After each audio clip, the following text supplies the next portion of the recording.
Hello students, आज हम entrepreneurship and management में हमारी यूनिट कॉन्ट्रैक्ट्स एंड टेंडर्स में आज जो टॉपिक पढ़ेंगे हम वो परचेजिंग मेथड्स कितने तरीके के होते हैं, इसके ऊपर आज हम डिस्कशन करेंगे। तो परचेजिंग मेथड्स को हिंदी में क्रयण विधियां कहते हैं। व्यवहार में कई क्रयण विधियां प्रचलित हैं। किसी एक विधि का श्रेष्ठ एवं उपयोगी मानकर हर परिस्थिति में अपना लाभो उपयोगी नहीं रहता। तो कोई भी एक विधि का हम ये नहीं कह सकते कि ये श्रेष्ठ है या उपयोगी है और उसे हर परिस्थिति में हम इस्तेमाल नहीं कर सकते। तो विशिष्ट क्रय विधि का चुनाव क्रय की जाने वाली सामग्री की किस्म, आवश्यकता, समय, पूर्ति स्थिति, कीमतों में होने वाले उच्चावचनों, संस्था की वित्तीय स्थिति एवं क्रय नीति पर निर्भर करती है। तो बहुत सारी चीज़ें हैं जो एक क्रयण विधि को प्रभावित करती हैं। इसमें सामग्री की किस्म है, आवश्यकता है, समय है, पूर्ति स्थिति है, कीमतों में होने वाले उच्चावचनों, उतार चढ़ाव, संस्था की वित्तीय स्थिति एवं क्रय नीति पर निर्भर करती है। जो मुख्य रूप से क्रयण विधियां प्रचलित हैं उनमें जो पहली है, प्रथम है, वो है हैंड टू माउथ क्रयण विधि। हैंड टू माउथ क्रयण विधि, इसमें यह जो विधि है इस नीति पर आधारित है कि क्रय प्रबंधक को उतनी ही सामग्री क्रय करनी चाहिए जो कि तात्कालिक आवश्यकताओं की पूर्ति हेतु जरूरी हो। तो ये विधि जो है इस नीति पर काम करती है कि जो क्रय प्रबंधक है वो उतनी ही सामग्री क्रय करे जो कि उसकी तात्कालिक आवश्यकताएं हैं उन्हीं की पूर्ति कर सके। जो तात्कालिक आवश्यकताएं हैं केवल उन्हीं की पूर्ति हो, ये इस विधि का बेसिक फाउंडेशन है। इस विधि के अंतर्गत सामग्री की सुरक्षा भंडार नहीं रखा जाता है। तो इसमें सुरक्षा भंडार जो है वो नहीं रखा जाता। यह कारण है कि इसका मुख्य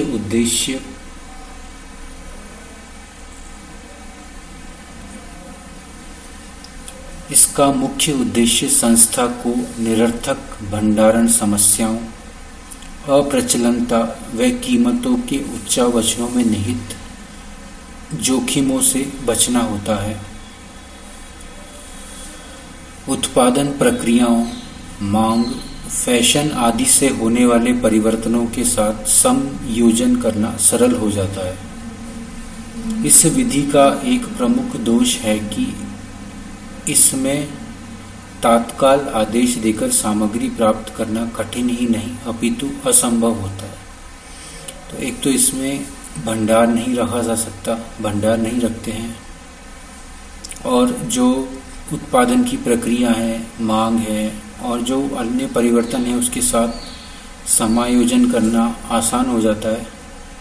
लेकिन इसका जो प्रमुख दोष है वो ये है कि इसमें तत्काल आदेश देकर सामग्री को प्राप्त करना बहुत मुश्किल हो जाता है या असंभव हो जाता है। अतः समय पर सामग्री प्राप्त नहीं होने की दशा में उत्पादन के अप्रयुक्त होने की संभावनाएं बढ़ जाती हैं। तो अगर हमें समय पर सामग्री नहीं मिलेगी तो हम जिस उत्पाद का उत्पादन कर रहे हैं उसमें अवरोध आ सकते हैं, इसकी संभावनाएं जो हैं वो बढ़ जाती हैं। यह विधि केवल सामग्री की ऐसी मदों के क्रय के लिए ही अपनाई जा सकती है जिसकी आवश्यकता बार बार ना होती हो एवं उत्पादन लागत के दृष्टिकोण से भी विशेष महत्व ना हो। तो ये जो विधि है ये केवल ऐसे मदों के लिए है, ऐसे मदों को क्रय करने के लिए अपनाई जा सकती है जिसकी आवश्यकता जो है वो बार बार नहीं हो और जो उत्पादन लागत है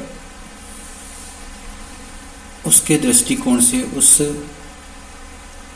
सामग्री का विशेष कोई महत्व ना हो। इसके बाद जो दूसरी विधि है वो है अग्रिम क्रयण विधि। इसमें सामान्य स्तर पर उत्पादन एवं औसत सुपुर्दगी समय के अनुसार संयंत्र को निरंतर चालू रखने के लिए वांछित न्यूनतम सामग्री से अधिक की खरीद की जाती है। यह विधि उत्पादन में रुकावट की जोखिमों को न्यूनतम करती है, क्योंकि इसमें की गई अग्रिम खरीदों का उपयोग अभाव की स्थिति में किया जा सकता है। तो अग्रिम क्रयण विधि में हम एडवांस में जो क्रयण है वो करते हैं। संयंत्र को निरंतर चालू रखने के लिए हम न्यूनतम सामग्री से थोड़ा अधिक की खरीद करते हैं। तो इस विधि से उत्पादन में रुकावट जो है वो न्यूनतम हो जाता है और इससे जो अग्रिम खरीद का उपयोग है, अग्रिम खरीदों का उपयोग अभाव की स्थिति में किया जा सकता है। तो उस सामग्री का उपयोग हम अग्रिम खरीद जब तक ना हो तब तक कर सकते हैं। इसके बाद जो हमारी तीसरी विधि है वो है अनुबंधित क्रयण विधि। इसमें एक लंबी समय अवधि के लिए निश्चित समयांतरों पर निर्धारित मूल्यों एवं शर्तों के अनुसार आवश्यक सामग्री क्रय करने का अनुबंध कर लिया जाता है। तो इसमें हम एक लंबी समय अवधि के लिए निश्चित सामान्यतरों पर निर्धारित मूल्यों और शर्तों पर एक आवश्यक सामग्री क्रय करने का अनुबंध कर लेते हैं। यह विधि प्राय ऐसी वस्तुओं के क्रयण हेतु अपनाई जाती है जिनकी आवश्यकता बड़ी मात्रा में निरंतर रूप से होती है। तो इसको हम वहाँ पर इस्तेमाल करते हैं जहाँ पर हमें जो मात्रा है वो बहुत ज़्यादा बड़ी चाहिए और कंटिन्यूसली चाहिए, तथा जिनकी भावी पूर्ति में कमी होने एवं मूल्यों के बढ़ने की संभावनाएं प्रबल होती हैं। तो इस क्रयण विधि का उपयोग हम यहाँ पर करते हैं जहाँ पर जो भाव हैं वो भविष्य में बढ़ सकते हैं, इसकी संभावनाएं काफ़ी ज़्यादा होती हैं और जिनकी बड़ी मात्रा हमें निरंतर रूप से चाहिए होती है। इसके बाद जो हमारी अगली विधि है वो है बाजार क्रयण विधि। इस विधि के अनुसार क्रय उस समय किया जाता है जबकि वस्तु विशेष के भाव बाजार में न्यूनतम होते हैं। तो जो बाजार क्रयण विधि है उसका इस्तेमाल हम उस समय करते हैं जब कोई वस्तु विशेष हमें खरीदनी है और उसका भाव जो है वो बाजार में कम से कम हो और भविष्य में उनके बढ़ने की संभावनाएं अत्यधिक हों और भविष्य में उसके दाम बढ़ने की जो संभावनाएं हैं वो ज़्यादा हो, तो हम उस समय इसका क्रयण विधि का उपयोग कर सकते हैं। यह ध्यान देने योग्य बात है कि क्रय अभिकर्ताओं की इस विधि द्वारा की जाने वाली खरीद का उद्देश्य भविष्य में बढ़ने वाले भावों से सुरक्षा प्राप्त करना होता है, न कि परिकल्पनिक लाभ कमाना।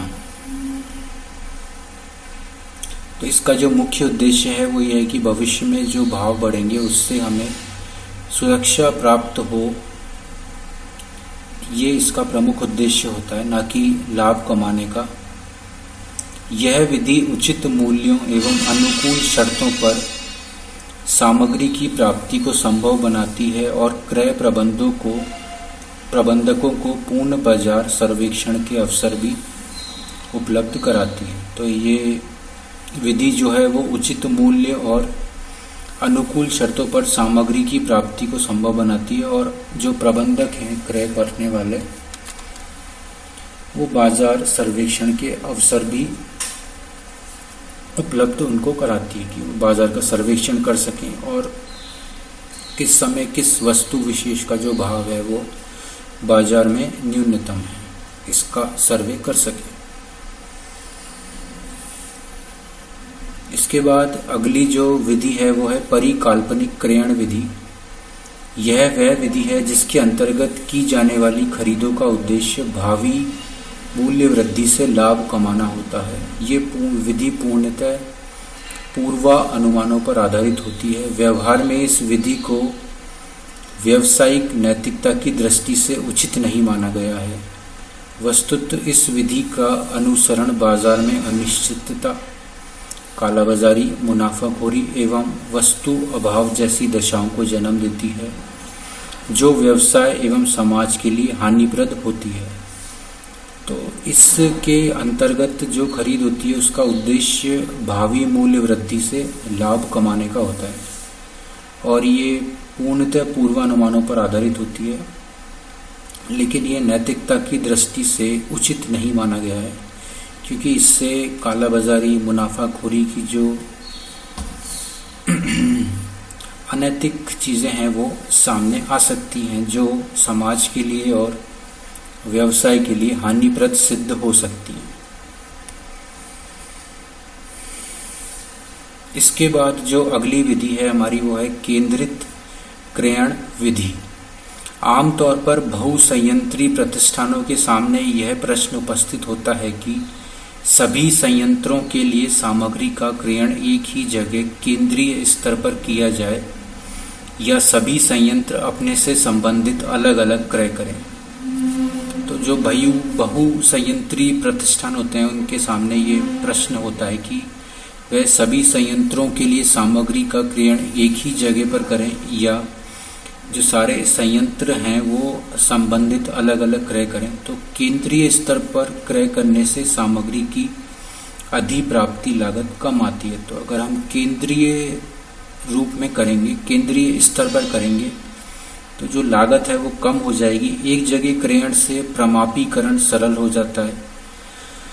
फिर उसके बाद जो अगला हमें एडवांटेज मिलता है वो यह है कि क्रयण से जो प्रमापीकरण है वो सरल हो जाता है तथा निरीक्षण एवं जांच का कार्य भी आसान एवं सस्ता हो जाता है। तो इससे जो निरीक्षण है और जांच का जो कार्य है वो भी आसान और सस्ता हो जाता है।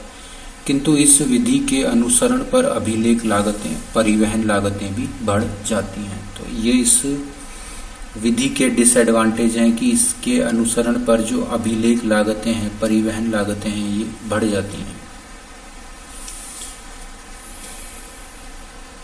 इसके बाद जो अगली क्रयण विधि है वो है टेंडर क्रयण शक्ति।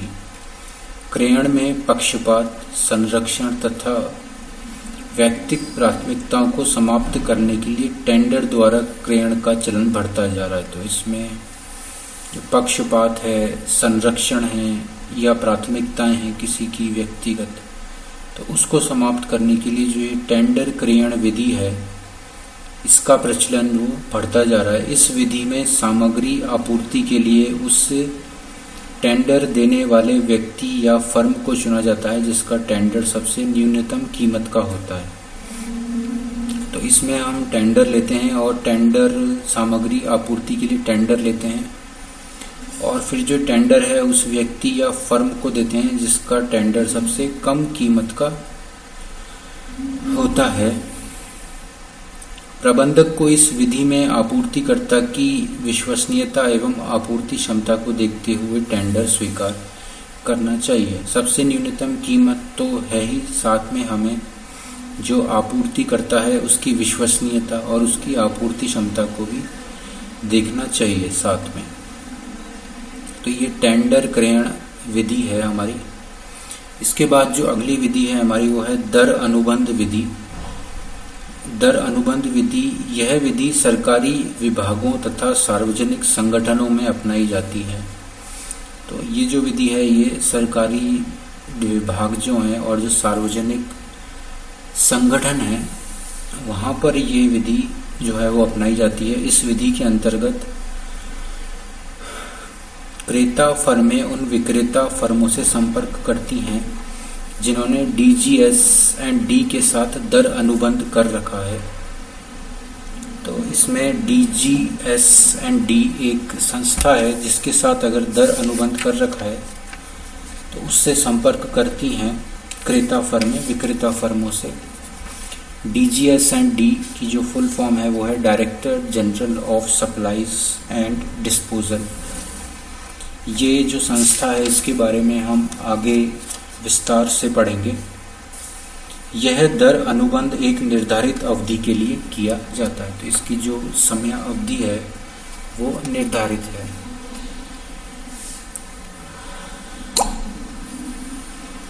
इसके बाद जो अगली विधि है हमारी वो है सिस्टम्स अनुबंध विधि। इस विधि को उन सामग्री मदों के क्रयण के लिए अपनाया जा सकता है जिनकी प्रति इकाई लागत बहुत कम होती है और जिनका उपयोग भारी मात्रा में होता है। तो ये जो सिस्टम्स अनुबंध विधि है इसका उपयोग हम वहाँ कर सकते हैं जहाँ प्रति इकाई लागत जो है वो बहुत कम होती है और जिनका उपभोग या वो भारी मात्रा में होता है। तो ये हमारी 9 प्रकार की विधि थी क्रयण करने के लिए।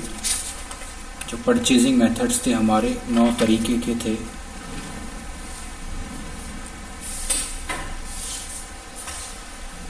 इसके बाद हम नेक्स्ट वीडियो में कवर करेंगे। Thank you.